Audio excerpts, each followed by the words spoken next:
Bonjour chers élèves, comment allez-vous? J'espère que vous êtes en bonne forme et en bonne santé et j'espère surtout que vous êtes contents, que vous passez de bons moments malgré la situation actuelle. Alors, on continue toujours la correction du soutien de la semaine dernière et maintenant on va bien sûr voir le corrigé de la deuxième épreuve, l'examen blanc, l'épreuve 2. Donc je vous ai donné, ou bien je vous ai envoyé la semaine dernière les 3 épreuves sous forme de soutien, d'accord?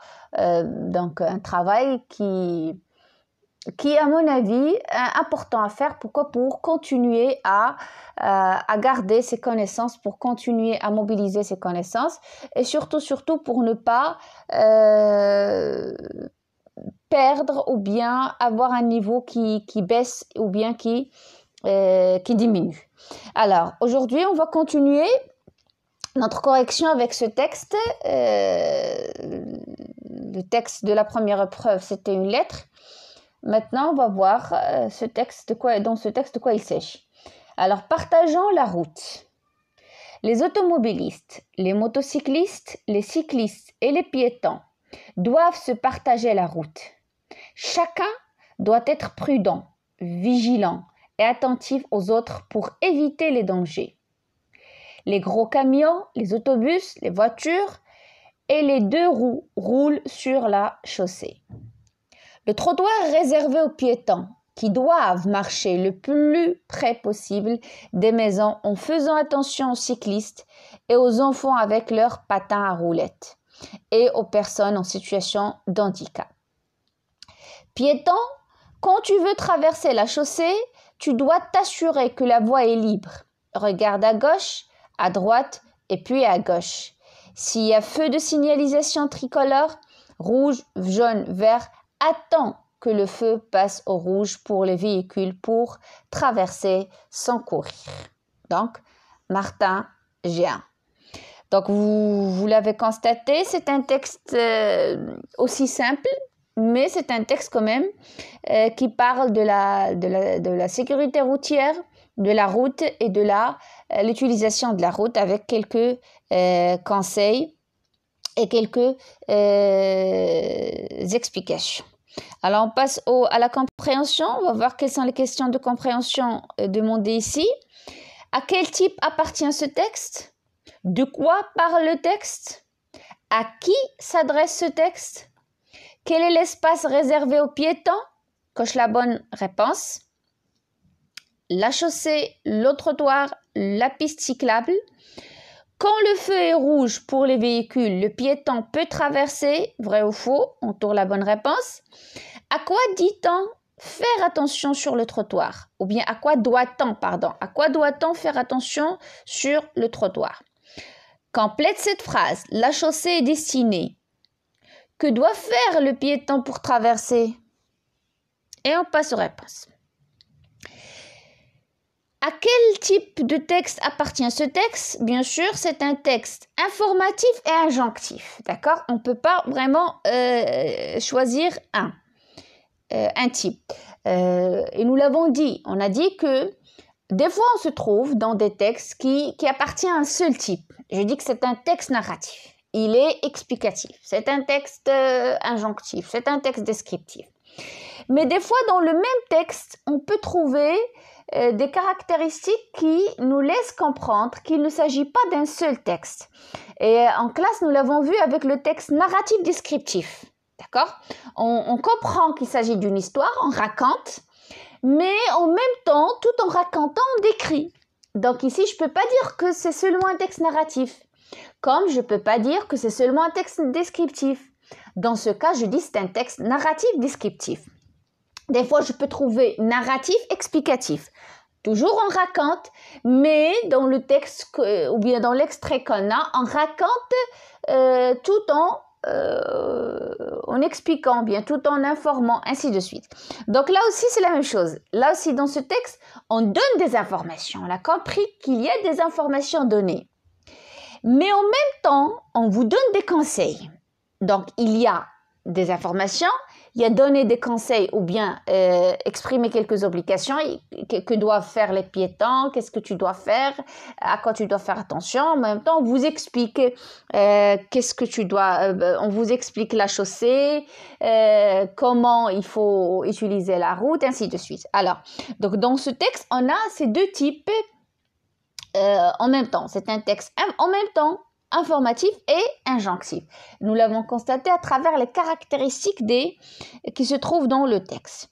De quoi parle le texte? Le texte parle de comment partager la route. Voilà pourquoi il y a l'information. Donc l'information, informer sur comment on partage la route. Je suis piéton, voilà comment j'utilise la route. Je suis chauffeur de véhicule, conducteur, voilà comment je vais utiliser la route. Et autant que piéton, voilà ce que je dois faire. Autant qu'utilisateur, autant que cycliste, voilà ce que je dois faire. Donc, le texte parle de comment partager la route, parce que la route n'appartient pas à une seule personne, à un seul utilisateur. Non, il y a plusieurs usagers de la route, d'accord? Donc, on partage la route et chacun doit respecter ce partage selon sa situation. Si je suis piéton, je suis appelé à partager la route d'une manière. Si je suis cycliste, d'une autre manière. Si je suis conducteur de véhicule, donc je dois respecter un code, je dois utiliser et partager la route d'une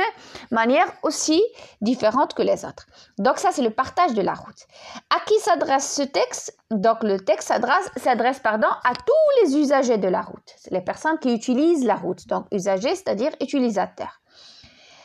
Quel est l'espace réservé aux piétons? Donc, les piétons, donc le trottoir. Je suis piéton, je dois utiliser ou bien je dois marcher sur le trottoir. Je peux traverser la route, mais je dois faire attention. Il y a des conditions pour utiliser la chaussée, ainsi de suite. Alors, comment doit traverser un piéton quand il y a feu tricolore? Donc, s'il y a le feu rouge, vert et orange, ou bien jaune, comment on doit, en tant que piéton, traverser? Donc, quand le feu est rouge pour les véhicules, le piéton peut traverser. Donc, sur le panneau des feux tricolores, il y a des panneaux avec seulement 3 feux tricolores réservés aux véhicules. Il y a d'autres où je trouve une partie pour les véhicules. Il y a les feux tricolores pour les véhicules. Il y a aussi les feux tricolores pour les piétons. Donc, lorsque je regarde sur les feux tricolores réservés aux véhicules, en tant que piéton, je dois attendre le feu rouge. Parce que le feu rouge pour les voitures signifie qu'ils doivent s'arrêter. Donc, moi, en tant que piéton, là, je peux traverser. Il y a aussi en bas, si je regarde en bas, je vais trouver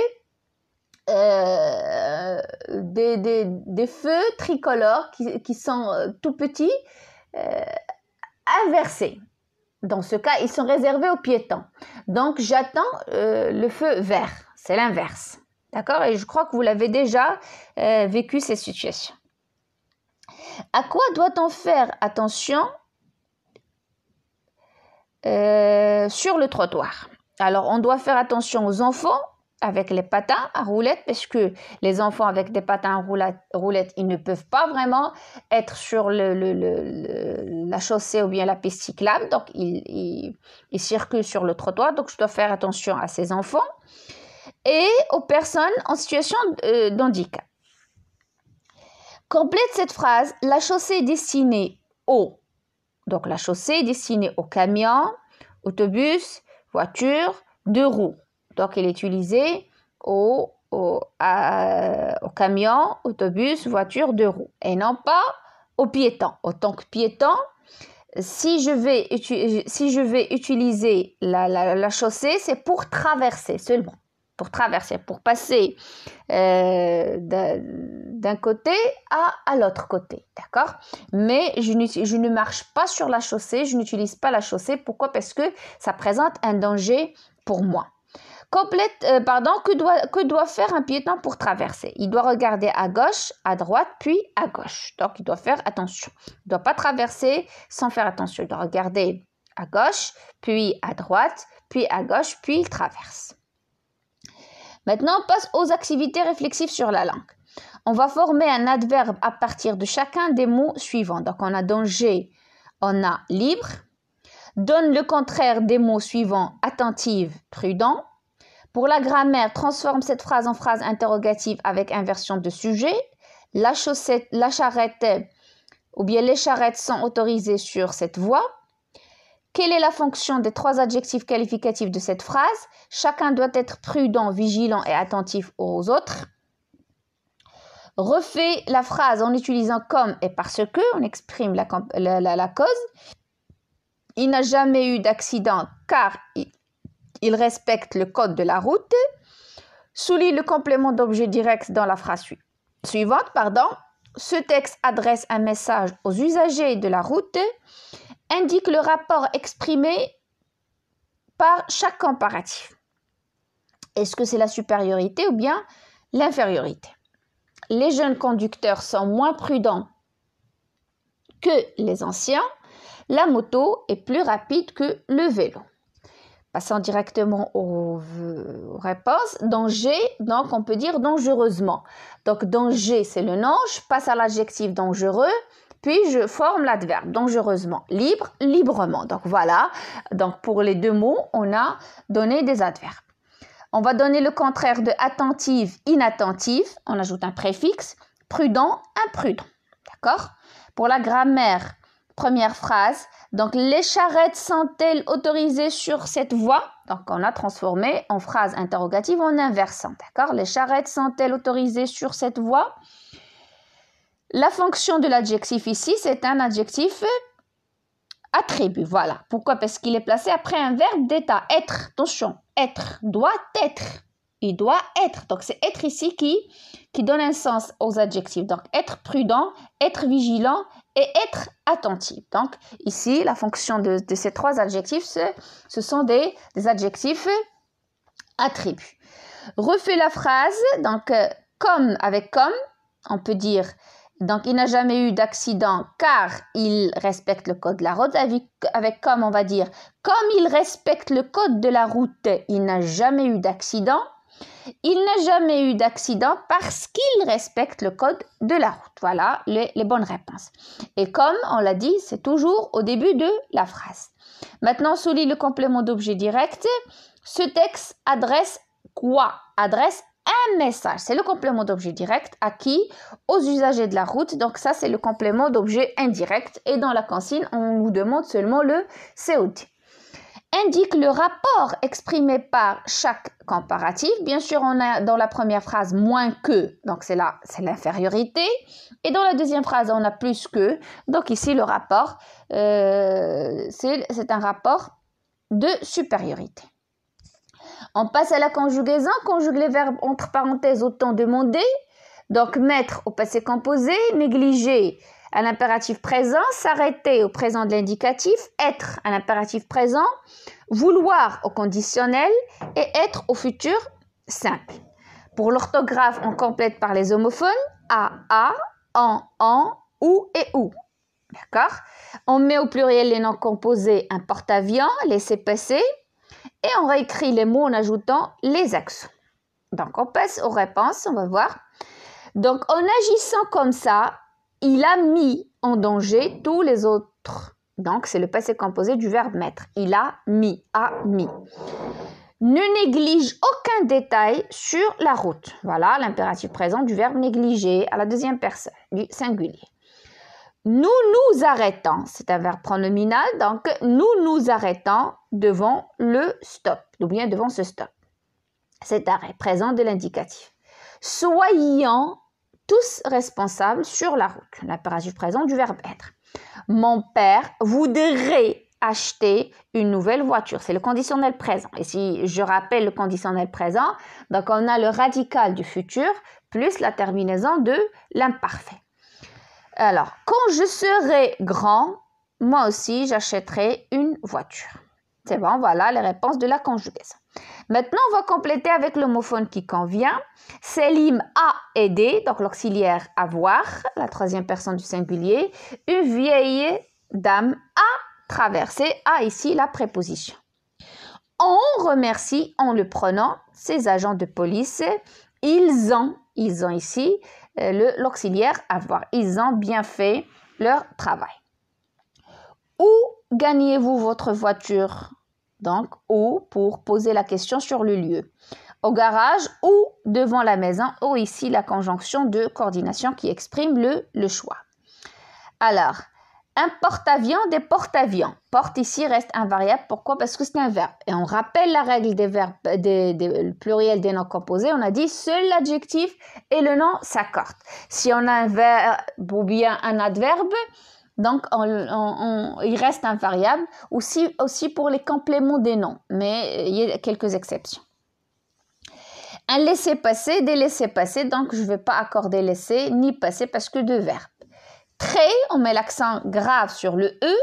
Château, un accent circonflexe sur le premier A. Piéton, accent aigu sur le E. Et routière, accent grave sur le premier E. Maintenant, complète le texte suivant par ce qui convient. Les roues, de vitesse, accident, la loi, indispensable, diminuer, mais aujourd'hui. D'accord? Donc, il y a de plus en plus de voitures qui roulent vite sur, il est d'obéir à, de limitation pour le nombre de sur les routes dans notre pays. Donc, ces textes à trous, moi, je les aime beaucoup. Pourquoi? Parce que ça permet quand même aux élèves d'essayer de trouver un sens. Et c'est ce qui est important dans la lecture et dans la rédaction. Ce qui est important, c'est avoir un sens, construire un sens et l'avoir clair dans sa tête. Puis, cette limitation de vitesse doit être respectée par tous et tous. Toutes. Par tous et toutes. Raconte en 5 ou 6 lignes environ comment tu te comportes en allant de chez toi à l'école. Voilà, aujourd'hui, il y a de plus en plus de voitures qui roulent sur le site.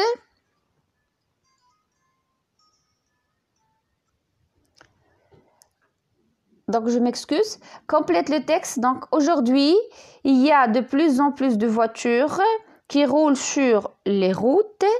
Il est indispensable d'obéir à la loi de limitation de vitesse pour diminuer le nombre d'accidents sur les routes dans notre pays.